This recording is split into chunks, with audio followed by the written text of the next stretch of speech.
Welcome to the Hat Trick presented by the ICC. We're joined today by Kyle Martino and Taylor Twellman, two former U.S. national team players. As always, Rocky Ray Hudson, Neil Barnett, and me.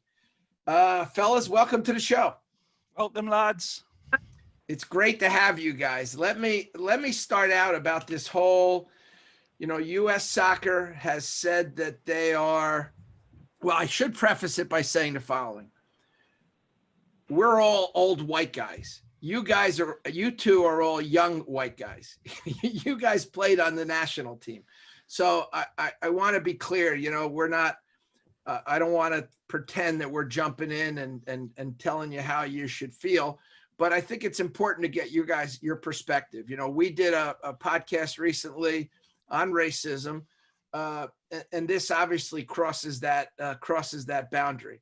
U.S. Soccer recently came out and said that they're no longer requiring the national team to players to stand during the national anthem. First, Kyle, you were telling me the other day about the history of this.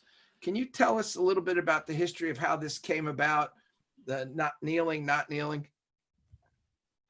Yeah, I heard about it, and Taylor may know date-wise better than I do. I heard about it when I was speaking to friends of mine that have been in and out of the Athletes Council or working with U.S. Soccer, and it wasn't it was something that was voted on internally. It wasn't really a public issue when they decided they were going to take this stance.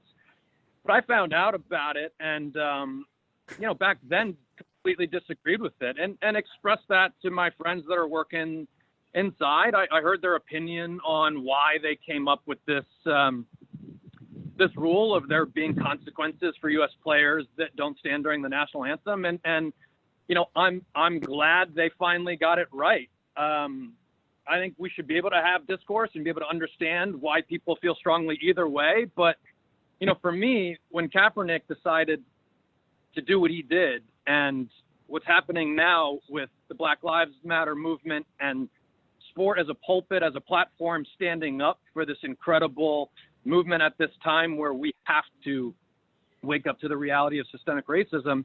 The thing that got conflated back then was this demonstration is anti-patriotic. I mean, linking it to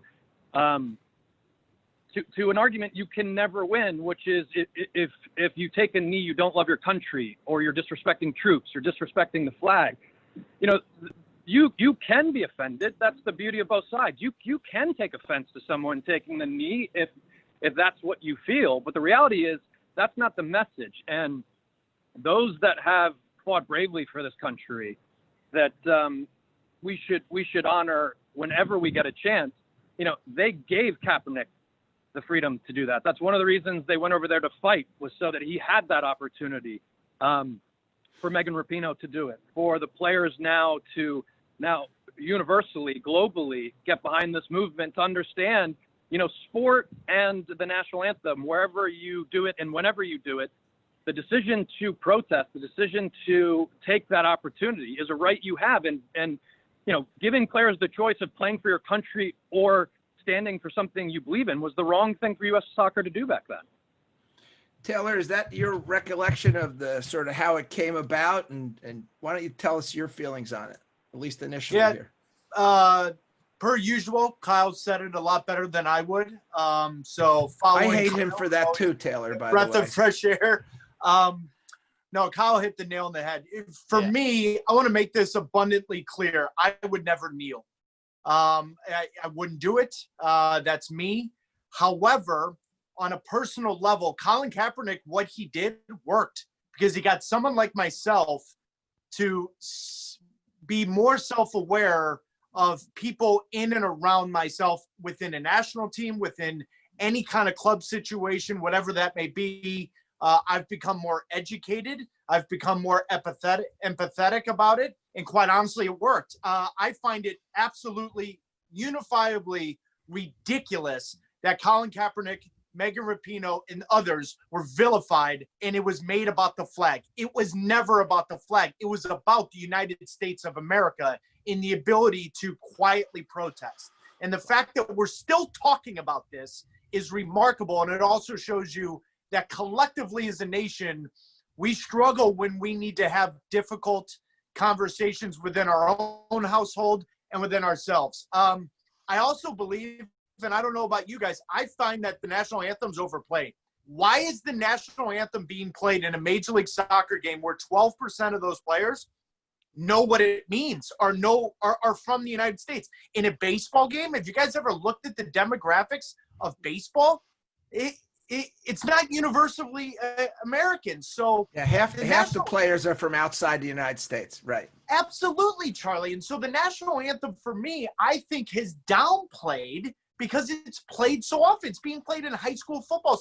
If that was the case, hear me out on this. Why don't we play the national anthem before a concert? Why don't we play the national anthem before Broadway? I mean, if that's what we're doing, the national anthem is for the red, white, and blue. And at ESPN, when I have these conversations, guys, with non-soccer athletes, or let me say this, non-sport athletes that have ever represented the red, white, and blue, they don't fully understand what it means to wear the red, white, and blue. So Kyle said it best. I just gave you my personal perspective in the sense that I've grown a lot since Colin Kaepernick has done it. And I'm going to use my platform to better educate people like myself that weren't educated when he did it. Outstanding. Taylor, what you're saying is something that goes halfway towards understanding the head scratching that goes on in Europe about all of this. Because in Europe, to have a national anthem before a club game as opposed to an international game is just incomprehensible. Now, hold on a second, Neil. Before Taylor jumps in, let me answer that. Let me take you back to many decades ago when we used to go to the cinema in England, in the United Kingdom, where the national anthem was played. I remember that distinctly. Now, they learned from that. After the film, not before, at the end of the whole program. Right.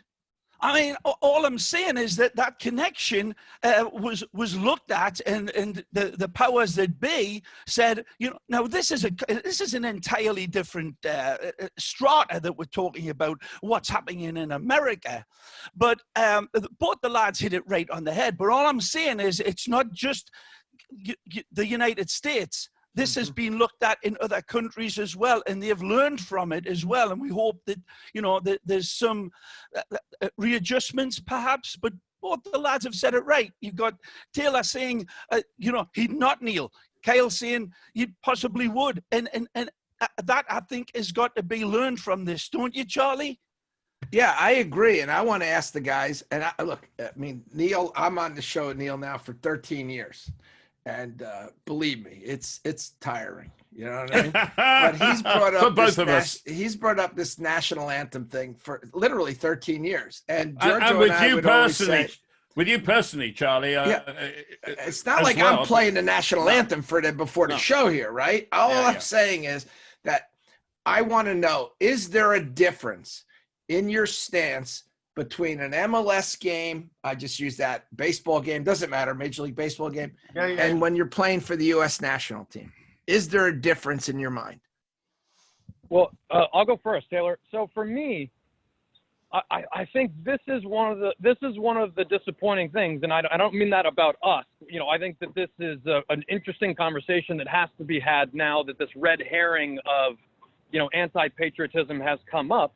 You know, people wear the American flag as pants. They put them on beer cans. You know, if that's not disrespectful to the American flag, you know, taking a knee during a national anthem, give me a break. The big thing is Taylor's choice is his choice, and Kaepernick's choice and Meghan's choice is their choice. Don't take choice away from someone to peacefully protest.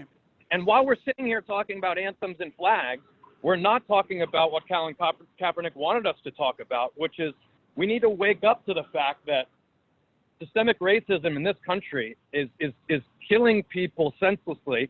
And right. we're watching it now. And finally, sport can overcome this ridiculous stick to sports attitude that people have. Just because you kick a ball or bounce a ball, you're not allowed to use your platform to speak about social injustice. So for me, we kind of get lost down the wrong argument, which is Taylor would take a knee or not, doesn't mean he doesn't support Black Lives Matter and that movement. And because I take a knee, it doesn't mean I'm not supporting our troops or the flag. It's just, it's conflating two things that make it difficult to get to the message.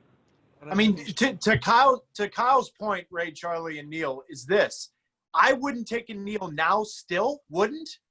But he opened my eyes to what I'm not paying attention to because I'm a privileged white man, because I grew up in white suburbia. Now, you guys know me. Kyle's known me since we've known each other since we were 16, 17 years old. I played more basketball than I did soccer. I played more baseball than I did soccer. So my growing up experience, I saw diversity within my group, but I grew up in white suburbia. So for me to sit here on this Zoom call and tell you I knew what he was talking about, I blew it off. It was like, oh, yeah, it's a peaceful protest. Now I know. And by the way, he is right. He's 100% right. Because look at what Black Lives Matter is. The only thing I want to change to this conversation is this, guys. And you guys, all four of you will appreciate this. Racism is rooted in our sport around the world. But what people are talking about with racism in soccer is it's not always black and white. Go to South America, go to Asia, go to certain parts of Europe.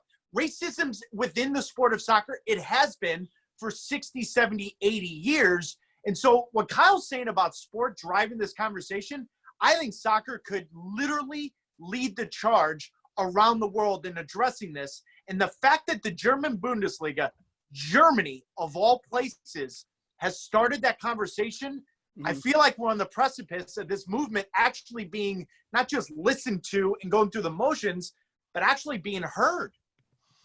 Yeah, and look, and that's a great point, Taylor. We have Taylor Twellman here and Kyle Martino with the Hat Trick podcast. I mean, you bring up a great point. I had a friend of ours who you guys know, Jose Angel Sanchez, the CEO of Real Madrid, said to me one time when all the voting was going on, and we're friendly and we talk politics all the time, and he was a philosophy major, and he's one of these guys that loves to think. He's a big thinker. And he said, we should have half a vote in America.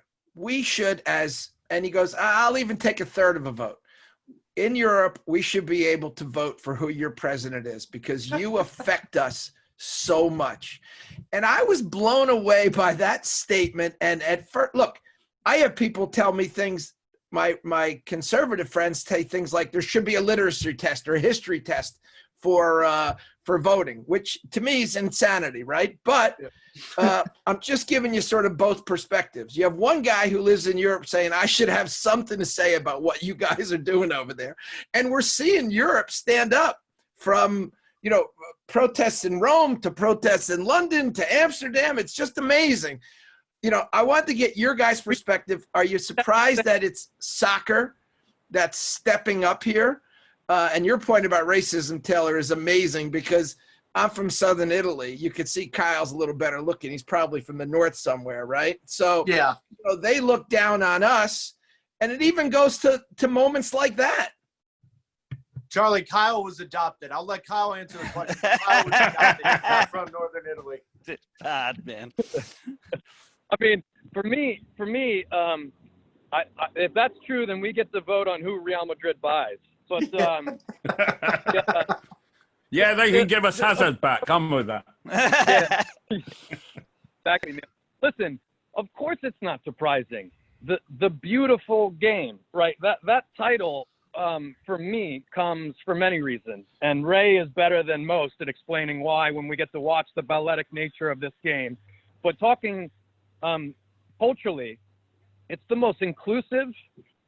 It is the most global. It is the greatest social justice vehicle, community empowerment vehicle, global currency on the planet. Of course, any movement where you have to shift the paradigm should absolutely be happening within the biggest industry on the planet, which is this game that we all enjoy in every corner of the globe. Someone understands, and so.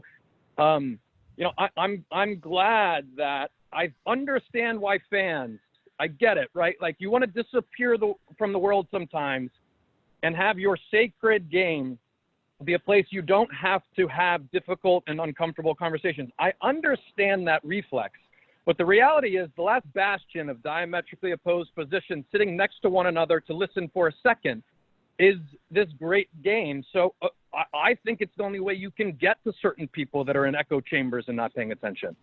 You know, isn't it's strange that we're in this time, lads, that we all love this game. We all love this country. We all respect the flag.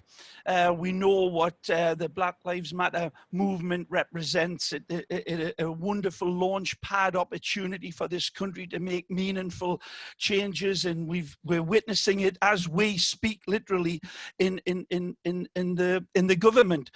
But I just want to ask you, lads, what's it like for you two now, dealing with, especially, well, I was going to say especially, particularly you, Taylor, that grew up in Minneapolis, was born in Minneapolis, where George life was taken away, murdered. It seems to me, and it's hard for me to say this, but even commentating on the greatest football players in the world, there's something that's went out of my heart right now, I got to tell you. And it seems the game itself I'm talking about here, Charlie, it was a little switch here, but it seems a lot more frivolous. And I don't know when that's going to come back. I think it was Jorge Valdano. I want to hear your take on it, Taylor. I think he quoted a famous philosopher that said, or a famous historical figure, I can't remember who he is now, but he said, of all the unimportant things in the world, soccer is the most important. And I thought that was a good way to explain it. And I have to get to the bottom of it because I heard Jorge Valdano say it, but I don't know who he quoted. No, it but from. yeah, but Charlie, it seems like a complicated statement, and yet I think all five of us would agree with it, right? Here's Absolutely. What's remarkable of me, and Ray, I'll bring it back. So I was born in Minneapolis. My father played in Minneapolis, but both my parents grew up in St. Louis, Missouri. Ferguson, Missouri. Happened, I don't know, 3, 4 years ago, 5 years ago, whatever it may be. Both my parents grew up 5 miles from there. Wow. That is predominantly 98% African-American Black community now, when it was used to, back in the 60s, be 98% white. St. Louis has its issues. And then it started to have me ask questions. And then you throw on top of that Colin Kaepernick. And then you see Minneapolis happen. And then you start to realize, as a privileged white man, you know what? This is around us. So either we start listening, start hearing what people are saying, and actually do something about it. But guys, we are coming off the past weekend where NASCAR abolished the Confederate flag. Abolished the Confederate flag.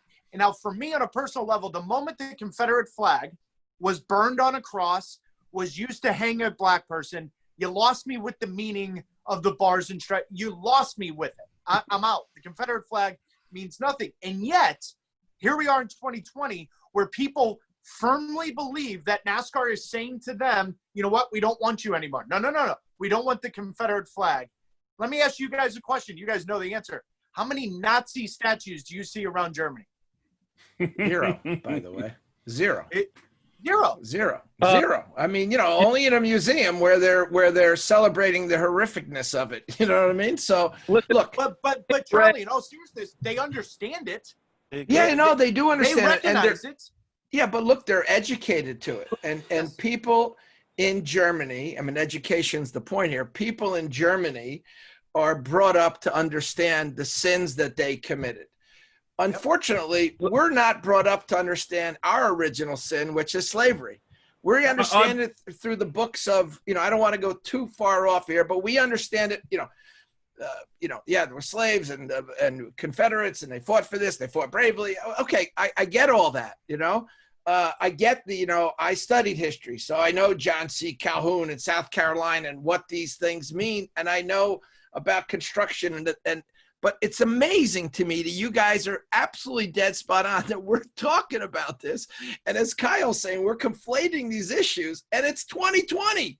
Yeah. Well, I mean, Ray brought up, sorry, Neil, just one second, and I'd love to hear your thoughts on this. Ray brought up a very, very important discussion, which is you know, at some point, are there bigger things than the game, right? Like that's the big question I think he's asking. And so for me, Ray, today, not to disrespect other kind of sports adjacent NASCAR, these other things, but you know, we're this incredible team, this family I have, Rebecca and the two Robbies, are preparing right now to go on air for the first live sports that, with the Bundesliga and everything else, is going to be this game in America, the first live sports that our fans are going to consume. My position is you can have two truths at the same time. There's no cognitive dissonance here for me.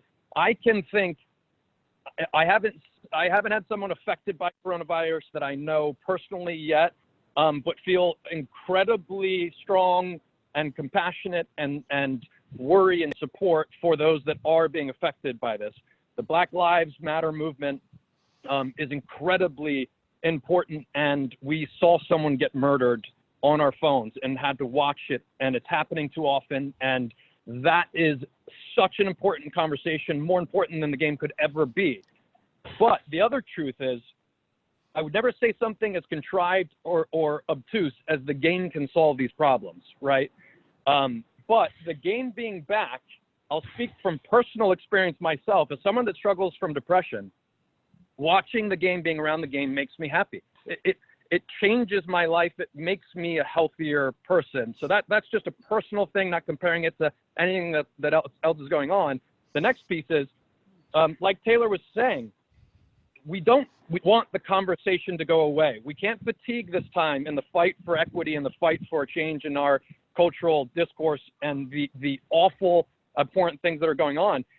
The sport won't let us forget right now. There's going to be demonstrations. There's going to be Black Lives Matter moments of silences and armbands and Sancho, when he scored his goal for Borussia Dortmund, lifted up a shirt.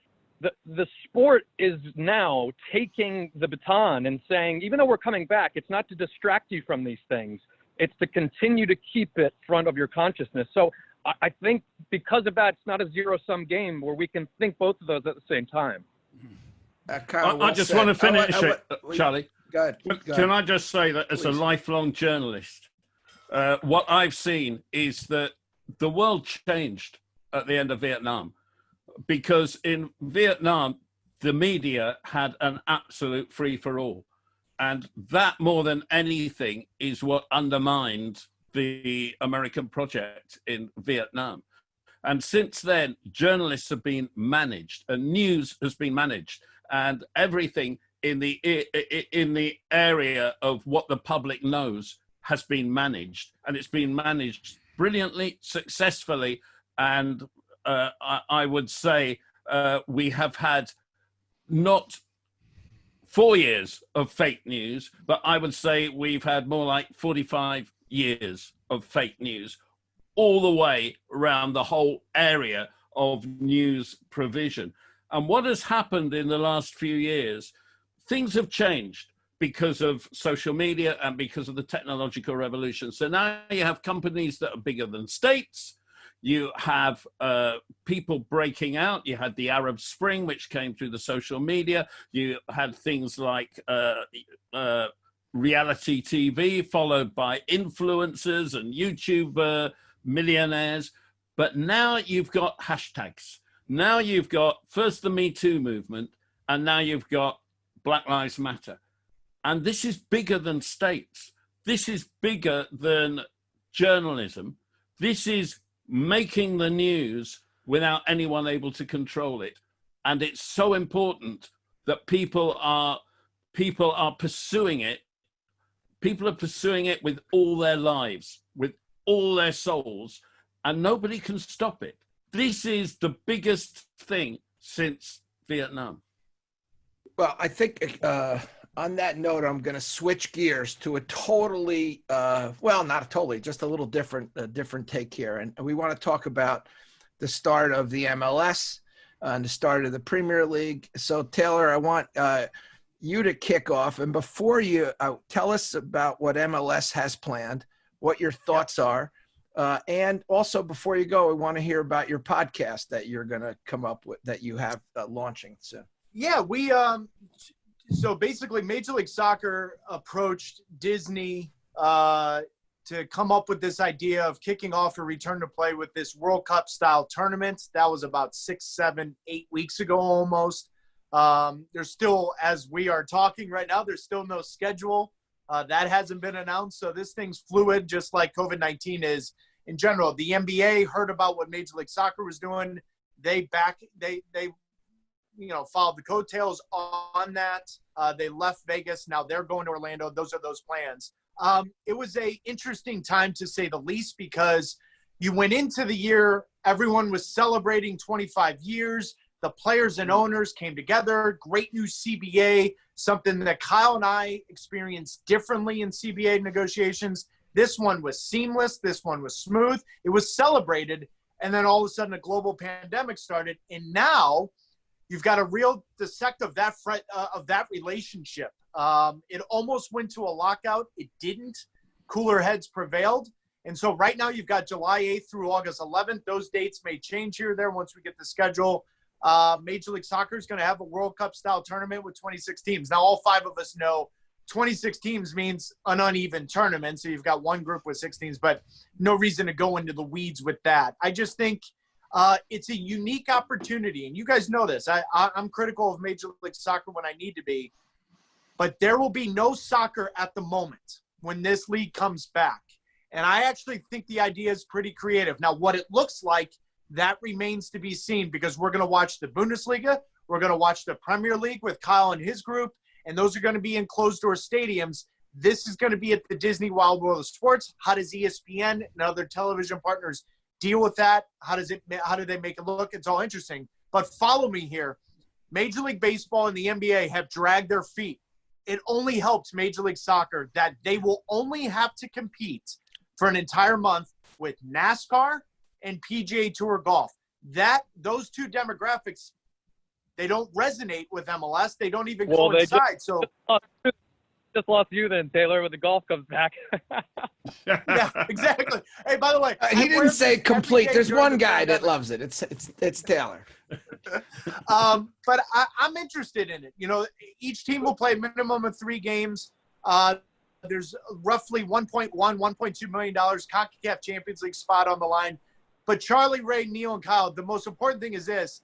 They're expecting to play 15 to 18 games post-tournament as of right now. Now, COVID-19 numbers are going through the roof in some areas of the country, so whether or not they can follow through with that. But I'm interested to see what the World Cup style tournament looks like.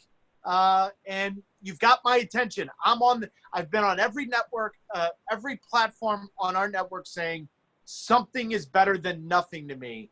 And yet a lot of people at ESPN disagree with me. They think college football without fans is a joke. I disagree. Those communities depend on the NCAA football to play. I just think something's better than nothing. And so I'm intrigued by the tournament. I am.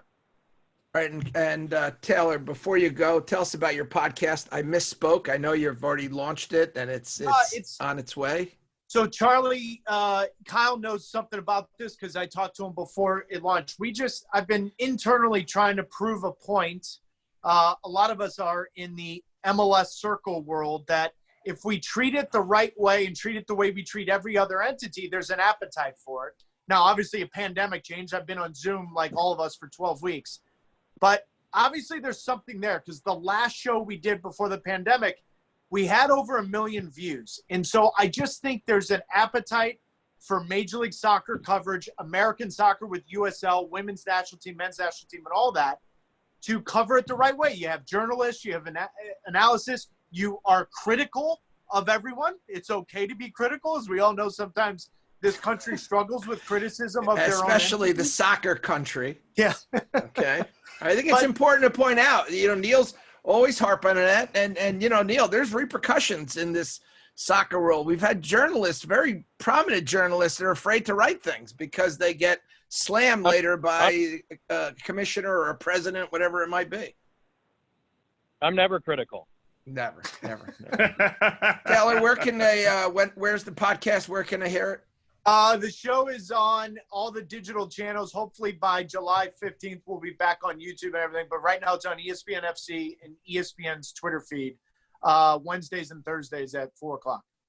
Thanks, Taylor. I really appreciate it. We'll take a quick break. We'll be back with Kyle Great. Martino. Yeah, magic. Real lads. quick. Obviously it's important, to what Taylor's doing for concussions and, brain health and all. Well, commend you. That shouldn't get lost in everything as well. That's a very important thing to continue to push, man. So awesome work on all that. Yeah. No, I appreciate that. And it'll be interesting to see because I've got more phone calls during this pandemic from English technical staffs than I have in the last 8 years asking real questions about substitutions and how can we improve. And I think if the IAFB actually listens and takes this, you could change the game and evolve it, and it's not going to ruin the game. It won't ruin the game if we actually address it. So fingers crossed, because I think if England follows that lead, Spain, Germany, and the rest of Europe, I think we can make some real headway. No pun intended. Yeah, exactly. Hey, Taylor, I just want to tell you one thing before you go. My brother passed away 6 years ago, and my nephew, his last year at college, he suffered from concussions, and he wants to be, a neurosurgeon. That's what he's studying to do because of this. And he and I have talked about you and the good work you've done. Just want you to know that. Well, he can dissect this brain when I'm long gone. He's going to need a shovel, a bulldozer to knock this cranium and crack it in half. And yeah. Kyle, don't shake your head because you've got a freaking noggin on yourself. And Ray, by the way, look at the dome on Ray. I know. Look at the dome on Ray. Look at this. Hey, listen, Taylor, thank you, kid. Really, lads, there's a lot of heavy stuff there today on this podcast, and that we couldn't have two more eloquent exceptional personalities that carry the heart of the country very much at the front, and the great causes that you're both behind. We love you, man. We love you. We're back now with Kyle Martino. Kyle, how are you, my friend? I'm good because I get to do two things. I get to go back to work, but also sit on the couch as a fan and watch our team. And best in the biz to get out there. And as Ray knows, and all of you know, everyone here has done media. We grow an affinity for the people we work with. And, getting to see my TV family again is part of the excitement that I have. But getting to just watch this game again, watching Bundesliga recently, some Premier League coming today. So I'm excited. It's all so weird, isn't it, Charlie, though? We're all, bizarro. in every manner, we're just all starting to learn to walk again in many ways. I know I am on the technical side of it, but even calling the games as well, Kyle, the re-energy that you want to find with your associates that you're working with in the studio and doing it remotely, it's a funny house of mirrors we're all in. Yeah, we had Arlo White on. Go ahead. You first, I'll Kyle. say, right. I think as a player, and as a manager, I never got to do that, but you obviously did. You have to keep learning, and this is a new challenge that's thrown at everyone. I will say, I'm glad I'm not a player right now. That's a lot of games these boys have to play in a short time period. Big time. Kyle, tell us what you're doing. I hear you have a hectic schedule the next 40 days, and tell us a little bit about the Premier League, just general plans. That would be great to understand. Yeah, so we have 37 shows in 40 days. That means you have, a 100% chance of turning on the TV and seeing football with the leagues that are coming back, but a really good chance of seeing my mug. With us, it's been a long process. As you guys all know, you're behind the scenes and involved with many different leagues. It was about, and Ray hit the nail on the head and brought up a really interesting conversation. It was about responsibly bringing back the game. Could you bring the players back to training, which was the first challenge? Could you bring them back and not put them in jeopardy? And I think the Premier League has done an amazing job with creating a safe environment for the players to first get back and begin, I guess you would call it full contact training again, right? More normal training environment. They've been testing regularly, and I think it was like 1,200 tests each week. We get this email on how many tests the Premier League had put forward. It was 1,200 tests, one positive test that just happened. I think it was a Norwich player or someone recently. So they've been incredibly thorough with creating an environment for these players to feel safe in. And the next part is, now how do you create an environment of putting on games without fans and continue to make that safe? And, you know, we'll see. The Bundesliga has done a great job of leading the way so that we could learn from what's done. I think what we've missed as well is that football doesn't have a script. Once the game starts, there is no script. So it's not like watching any film or any television or anything. It is utterly without a planned ending. And it's just so exciting. And the fact that the fans out there hasn't actually diminished too much the experience of watching an unscripted drama unfold. Yeah. Yeah, I mean, I want to get your guys' opinion on this. I mean, two interesting things. One is, there's been a lot of discussions on how to cover the game, right? Do we pipe in sound? Do we use some of these other creative techniques to change what we all know? And we've all experienced closed door games, right? Whether it be at a national team level, a pre-tournament level, or because of, you know, hooligan violence. We've all seen that environment.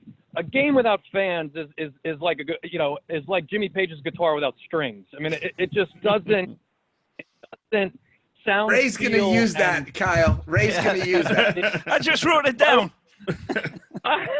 I should not get into that game with him. I will get. But nothing wrong. He'll give you credit for it. He'll give you credit for it. Yeah, but. I like some of these creative ways that we're trying to bring a little bit of environment to what is a difficult thing to broadcast, because here's the big piece.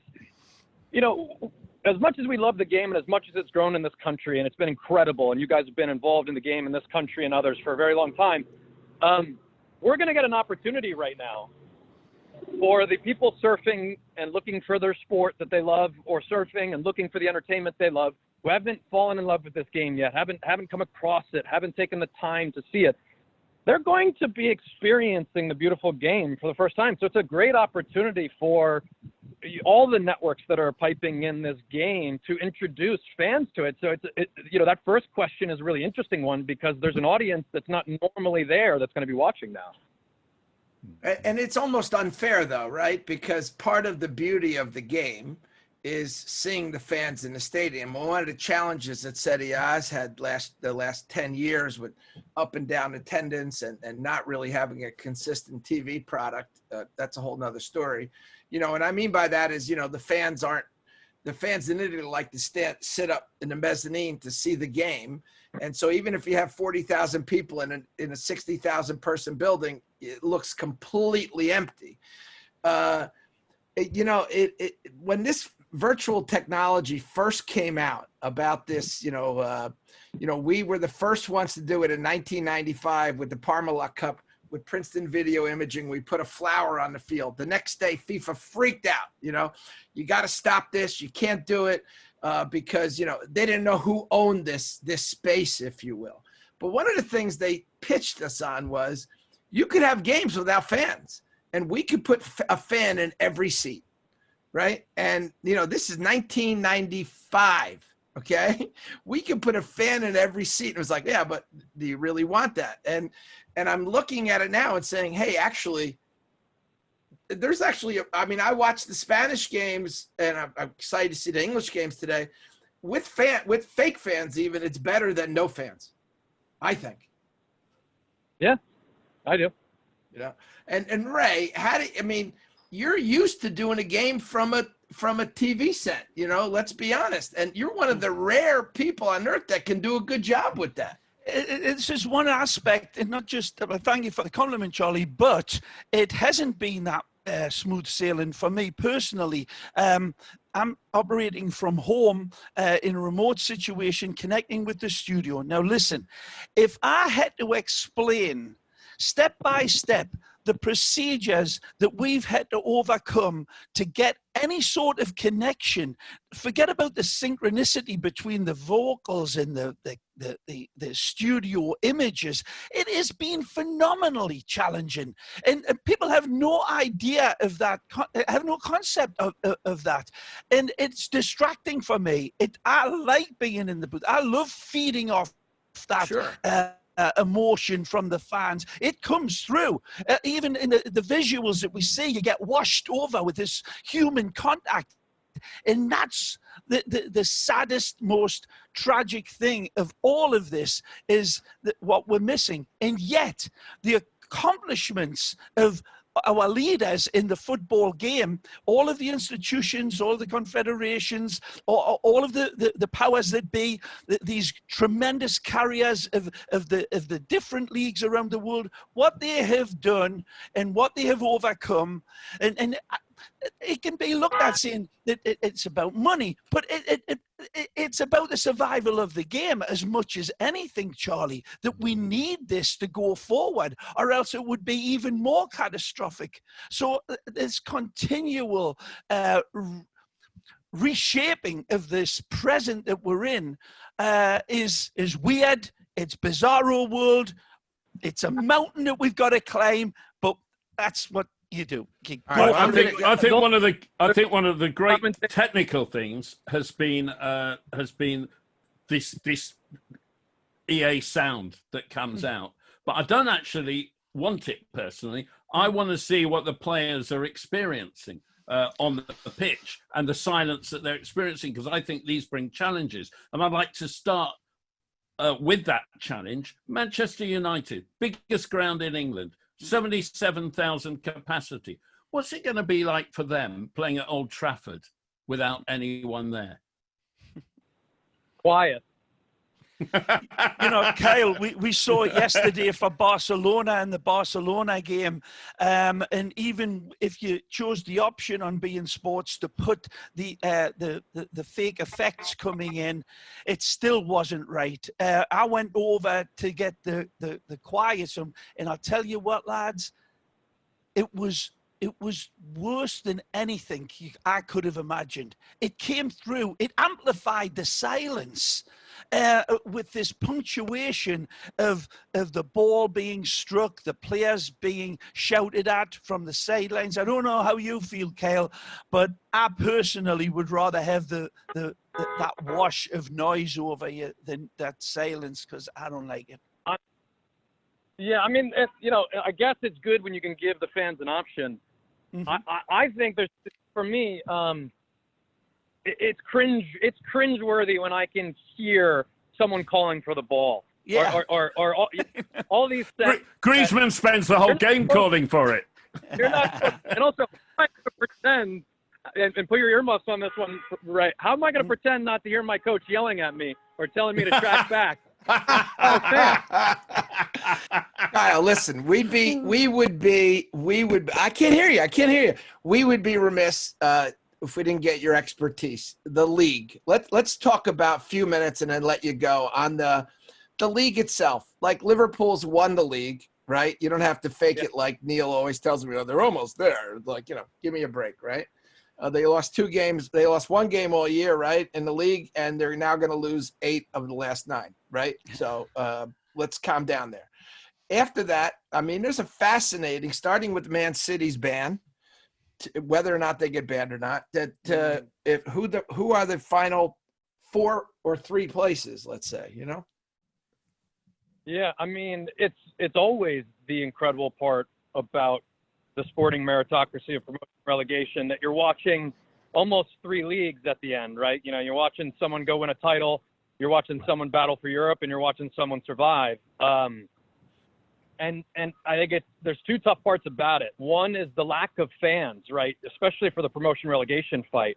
They really call on some of those home games when you only need 1 more point to stay up, or you only need 1 more big performance to not have the cauldron of support and the psychological warfare of playing your home game against the team that needs just 1 point. Yeah. You feel for these teams that are going through that.